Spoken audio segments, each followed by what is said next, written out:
Russia's last naval stronghold is dying, not from a ground invasion, not from an amphibious assault, not from the kind of dramatic military operation that fills history books. It is dying from 1,000 cuts, each one surgical, each one deliberate, and each one costing almost nothing compared to what it destroys. And the most remarkable part? Ukraine never had to set foot on Crimean soil. To understand what is happening, you need to understand what Crimea actually means to Russia.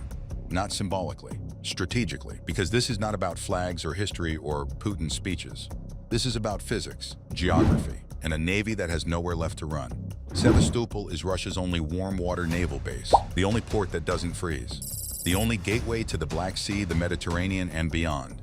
Without Sevastopol, the Black Sea Fleet is homeless. Without the Black Sea Fleet, Russia loses its ability to project power into the south. Lose that, and the entire southern front changes shape. Supply lines to occupied Kherson, Zaporizhia, and the land bridge connecting Russia to Crimea all depend on that fleet existing and functioning. Ukraine understood this before anyone else did, and for 3 years it has been methodically dismantling it.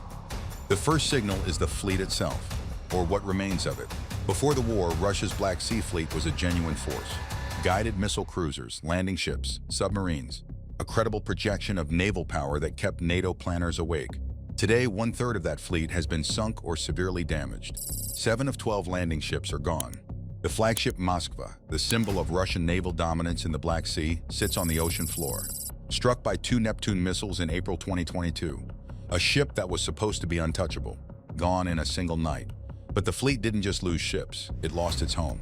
Russia was forced to relocate the Black Sea Fleet from Sevastopol to Novorossiysk. Stop and think about what that means. Russia surrendered its primary naval base without Ukraine firing a single shot at the base itself. The threat of Ukrainian strikes became so credible, so consistent, that Russia chose to retreat rather than risk losing everything at anchor. Novorossiysk is not Sevastopol. It has no deep water berths for large warships. It has no hardened submarine pens. It is exposed, cramped, and operationally inferior in every measurable way. Russia didn't relocate because it wanted to. It relocated because it had no choice. And Ukraine followed them there too. The second signal is the air defense collapse over Crimea itself. For years, Crimea was one of the most heavily defended pieces of territory on Earth. S-400 systems, Panzer batteries, layered radar coverage. Russia treated Crimea like a fortress and advertised it as proof that modern air defense could stop anything. Ukraine started proving otherwise in 2023. And by 2026, the fortress has holes in every wall. The SBU's Alpha Special Forces have been systematically eliminating air defense infrastructure across Crimea. Radars destroyed, command posts struck, S-400 launchers hit before they can even respond. Each successful strike does 2 things simultaneously. It removes a layer of physical protection, and it removes a layer of psychological certainty. Because once soldiers see that the systems protecting them can be destroyed, the confidence that holds a defensive line together begins to crack. The Atish partisan network is operating inside Crimea itself, sabotaging communication towers, cutting railway connections, feeding targeting data back to Ukrainian strike systems. This is not guerrilla theater. This is a structured intelligence operation running inside territory Russia has held for over a decade. And the S-400 systems that survived Ukrainian strikes? Russia pulled many of them north to the Ukrainian front because the front needed air defense more than Crimea did. The fortress is being stripped to feed the war. The same blanket metaphor applies here too. Pull the air defense north, Crimea's ceiling opens. Leave it in Crimea, the front bleeds faster. There is no correct answer. Every choice worsens the other problem. Crimea connects to the Russian mainland through 2 arteries.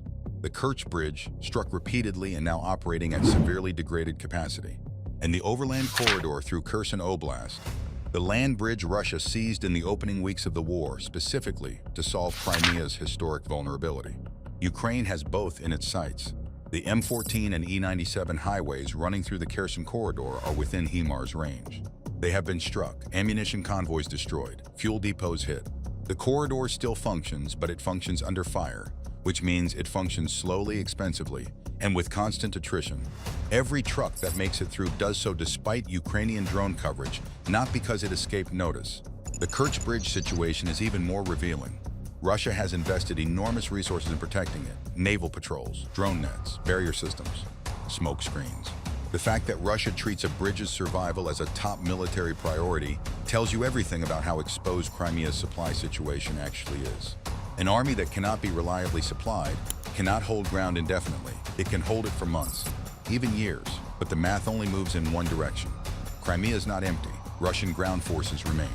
Air assets are still operating from Crimean airfields, though those airfields have been struck multiple times. The Kerch Bridge, damaged, degraded, is still partially functional. And Russia knows Crimea's symbolic importance better than anyone. Losing Crimea would not just be a military defeat. It would be a regime-threatening event. Putin personally oversaw the 2014 annexation.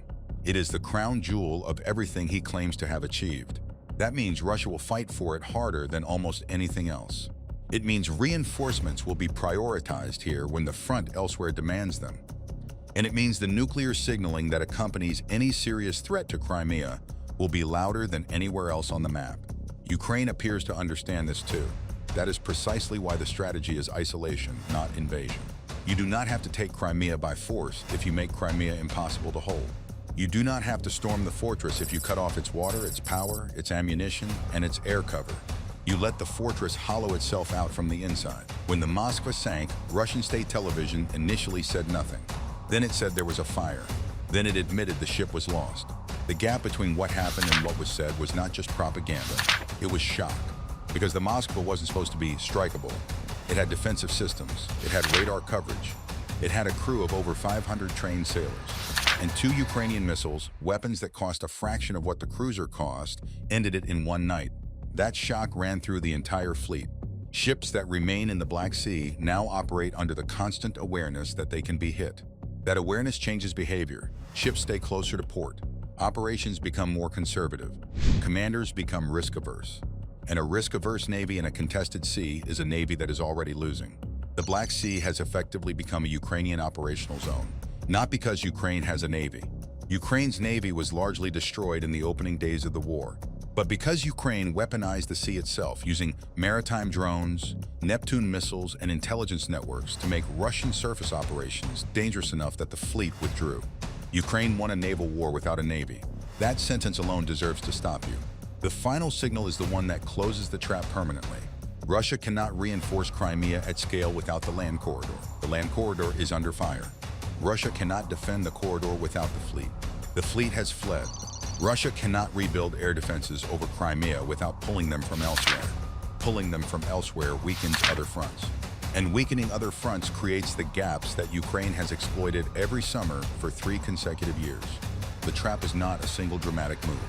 It is the accumulation of every correct decision Ukraine made over 3 years, each one shrinking Russia's options by 1 more degree. The fleet retreated. The bridges were struck. The air defenses were degraded. The supply lines were put under fire. The partisan network activated. The isolated garrison hollowed out. Crimea is not fallen, but Crimea is no longer a fortress. It is becoming a liability. A position Russia must defend at enormous cost that drains resources from every other front simultaneously. And in a war where Russia cannot defend everywhere at once, every resource Crimea consumes is a resource that cannot go to Kharkiv, Zaporizhia, or Kursk. Ukraine does not need to invade Crimea. It needs Crimea to remain exactly where it is, expensive, exposed, and consuming everything Russia sends to keep it breathing. The trap was never about taking the peninsula. The trap was about making Russia desperate to hold it. And Russia walked in willingly. The red lines have been drawn. If you found this content valuable, don't forget to like, comment, and subscribe.